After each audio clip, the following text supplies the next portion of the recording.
warahmatullahi wabarakatuh. Perkenalkan, nama saya Siti Rohayati dengan NIM 11016123019. Sebelumnya yang terhormat Bapak Cepi Cahyadi Eskom MM selaku dosen pada mata kuliah basis data. Di sini saya akan mempresentasikan hasil dari analisis saya, yaitu mengenai analisis distribusi dan pemetaan data stunting balita berbasis basis data di wilayah kerja Puskesmas Indah Kasih, Kabupaten Ciamis tahun 2025. Langsung saja, latar belakang dari analisis saya yaitu stunting pada balita ini merupakan permasalahan gizi kronis yang berdampak jangka panjang terhadap kualitas SDM. Data stunting balita telah rutin dikumpulkan oleh Puskesmas, namun pada praktiknya data tersebut seringkali dimanfaatkan sebagai laporan administratif. Pengelolaan data yang belum terstruktur menyebabkan kesulitan dalam melihat distribusi kasus, membagikan antar desa, serta menentukan wilayah prioritas penanganan. Oleh karena itu, pendekatan berbasis data dan diperlukan agar data stunting dapat dikelola secara terintegrasi dan dianalisis secara optimal. Tujuan dari penelitian ini yaitu untuk menganalisis distribusi kasus stunting balita di wilayah kerja Puskesmas Indah Kasih menggunakan pendekatan basis data. Selain itu, penelitian ini bertujuan merancang struktur basis data yang terdiri dari entitas, relasi, dan normalisasi data, sehingga data stunting dapat diolah secara sistematis dan digunakan sebagai dasar pengambilan keputusan berbasis data. Sumber dan karakteristik data, yang mana data yang saya gunakan merupakan data sekunder yang diperoleh dari Puskesmas Indah Kasih pada bulan Agustus tahun 2025. Dan ini merupakan data yang saya peroleh yaitu di Puskesmas Indah Kasih per desanya, yang mana sumbernya juga saya dapat memang dari Dinas Kesehatan Kabupaten Ciamis. Identifikasi entitas basis data, yang mana dalam perancangan basis data stunting balita dilakukan identifikasi entitas utama agar data tersimpan secara terstruktur dan tidak saling bercampur.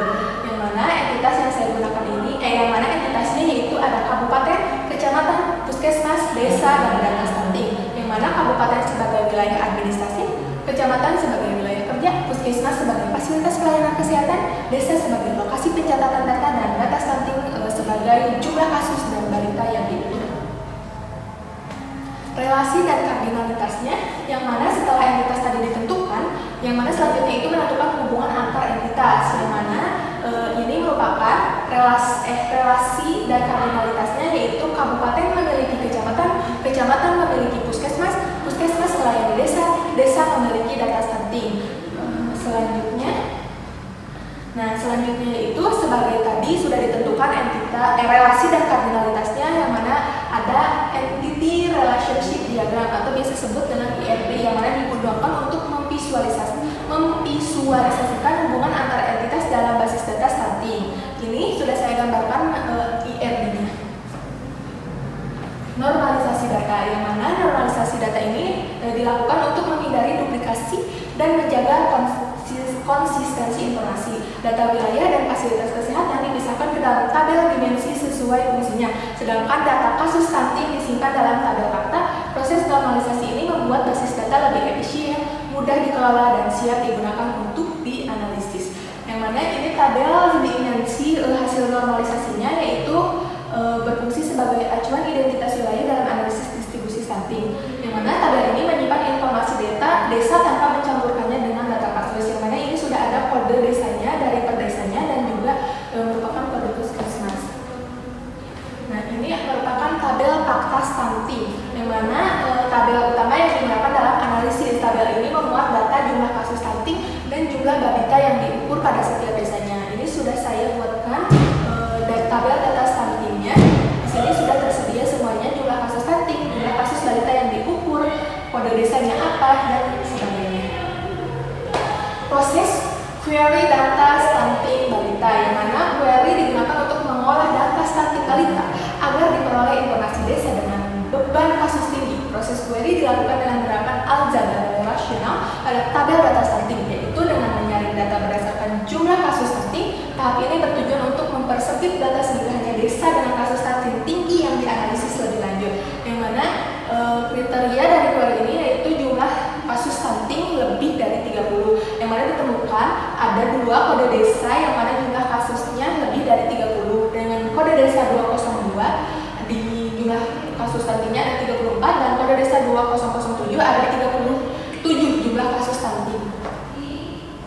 Nah, ini hasil dari query dan intervensinya, yang mana hasil seleksi tadi kemudian dihubungkan dengan tabel desa untuk menampilkan nama wilayah desa tersebut. Yang mana hasil ini dilakukan adalah hasil query mudah dipahami dan dapat digunakan sebagai dasar penentuan wilayah prioritas dan penanganan stunting balita. Yang mana di sini sudah ada dari kode tadi ternyata ditemukan ada Desa Gunung Cupu dan Sukasenang. Desa Gunung Cupu terdapat 37 kasus jumlah stunting dan Desa Sukasenang terdapat 34 jumlah kasus stunting. Hasil analisis distribusi, yang mana hasil analisis menunjukkan bahwa distribusi kasus stunting balita di wilayah kerja Puskesmas Sindakasi tidak merata antar desa, yang mana Desa Sukasenang dan Desa Gunung Cupu tercatat memiliki jumlah kasus stunting tertinggi dibandingkan desa lainnya. Sementara itu beberapa desa seperti Wonosikra, Sukarestik, dan desa lainnya memiliki jumlah kasus relatif yang lebih rendah. Perbedaan ini mengindikasikan adanya variasi kondisi sosial, jumlah balita yang dilipur, serta tingkat pemanfaatan layanan kesehatan. Yang selanjutnya yaitu data warehouse. Data warehouse ini digunakan sebagai tempat penyimpanan data stunting yang telah terintegrasi dari berbagai sumber seperti desa dan puskesmas. Data disimpan secara historis dan terstruktur untuk mendukung analisis jangka panjang serta pengambilan keputusan berbasis data. Yang mana karakteristik utamanya yaitu ada subject oriented, yaitu fokus pada kasus stunting balita, integrated menggabungkan data desa dan puskesmas, varian menyimpan data berdasarkan periode, dan non-volatil, data bersifat tetap dan historis. Selanjutnya yaitu data mining, yang mana merupakan proses penggalian pola dan informasi bernilai dari data stunting balita yang tersimpan dalam data warehouse. Data mining ini digunakan untuk membantu identifikasi desa beresiko, memahami tren kasus, dan mendukung perencanaan program penanganan stunting. Yang mana metode yang digunakannya itu ada di clustering, yaitu mengelompokkan desa berdasarkan jumlah kasus stunting, classification, mengelompokkan tingkat risiko desa, ada yang rendah, ada yang sedang, dan ada yang tinggi. Trend analisis melihat pola kenaikan atau penurunan kasus, dan association rules, yaitu menemukan keterkaitan antar desa. Baik, pada kesimpulannya dari hasil analisis tadi yaitu bahwa kasus stunting balita di wilayah kerja Puskesmas Sindakasi menunjukkan variasi antar desa, penerapan konsep basis data melalui normalisasi IRD, data warehouse, dan data mining terbukti membantu pengelolaan dan analisis data stunting secara lebih terstruktur. Desa Sukasenang dan Gunung Cupu perlu menjadi prioritas dalam program penanggulangan stunting berbasis data. Pendekatan berbasis data dapat memberikan manfaat nyata dalam pengelolaan data kesehatan masyarakat, khususnya dalam pemantauan dan penanganan stunting balita. Hasil analisis ini diharapkan